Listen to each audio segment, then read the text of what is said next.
আমার দাদুগুরু রসিকলাল সরকার এখানে একটা ঘটনা বলতেন কি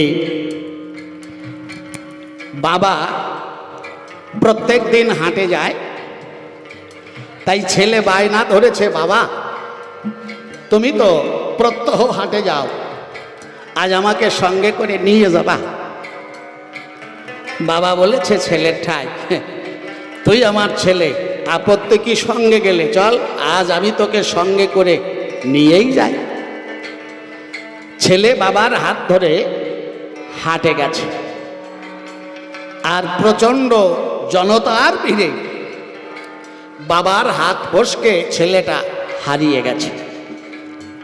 ছেলেটা বাবা বাবা কোলে কান্না করছে আর হাট ভরে ঘুরে বেড়াচ্ছে। একজন দোকানি এসে বলছে, খোকা তুমি কাঁদছো কেন? ছেলেটা বলছে আমার বাবা হারিয়ে গেছে। দোকানি বলছে, খোকা তুমি বলো বোকা, তোমার বাবা হারায় নাই, বলো তুমি হারাইয়ে গেছো।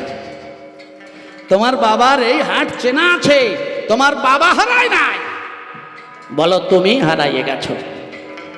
তবে শোনো, তুমি এই হাট ভরে ঘুরে ঘুরে কেঁদে কেঁদে তোমার বাবাকে না খুঁজে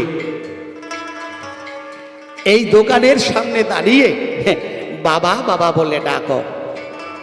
এই হাটের অলি গলি সমস্তই তোমার বাবার চেনা আছে। তোমার বাবাকে হারাইয়ে তোমার বুকে যত কান্না রাশি, হয়তো তোমাকে হারা হয়ে তোমার বাবার বুকে তার চাইতে অনেক জমা হয়েছে দুঃখ রাশি, তার বাজার করা বন্ধ হয়ে গেছে। তুমি আমার দোকানের সামনে দাঁড়িয়ে বাবা বাবা বলে চিৎকার করো, অন্তরে দেখো ভেবে তোমার বাবার তো এই হাটের অলিগলি সব চেনা আছে। খুঁজতে খুঁজতে এসে তোমাকে সঙ্গে করে বাড়ি চলে যাবে। কারণ তুমি যদি হাট ভরিয়ে ঘোরো আর তোমার বাবাও যদি ঘুরতে থাকে, হয়তো কারো সঙ্গে আর কারো দেখা হবে না। তাহলে এই দোকানিকে আমার দাদুগুরু বলতেন, এই দোকানি হলেন সদ্গুরু।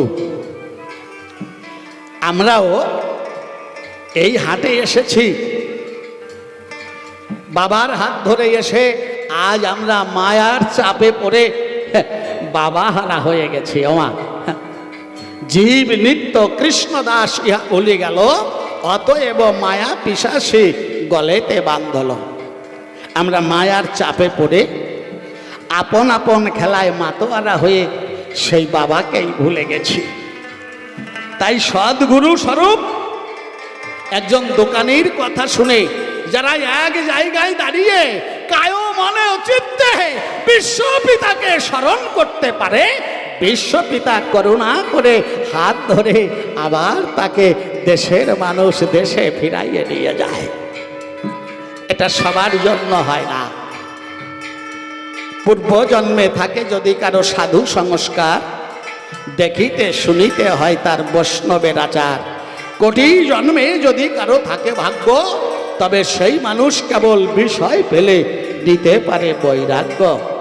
তাই আমার দাদুগুরু কি বলছেন, আমরা সবাই তো হারিয়ে গেছি, আমরা সবাই পরের ঘরে আছি। এখন আমরা যেখানে আছি এটা আমাদের নির্দিষ্ট ঠিকানা নয়। আমাদের নির্দিষ্ট ঠিকানা কোথায়?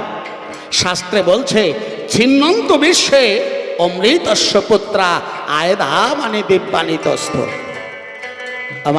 আমরা সবাই সেই অমৃতের সন্তান, আনন্দধাম থেকে জগতে এসেছি, কিন্তু এখানে মায়ায় ধরা পড়ে অন্ধকারে তিল তিল করে সবাই হারিয়ে গেছি। তাই আমরা এখানে পরের ঘরে বন্দী হয়ে আছি। তাই যত কিছুই থাকুক, মন একটা অজানা উদ্দেশ্যে সদাই কাঁদতে থাকে, যাকে বলে আধ্যাত্ম চেতনা বাবা। তাই আমার দাদুগুরু কি গান লিখেছেন, হ্যাঁ,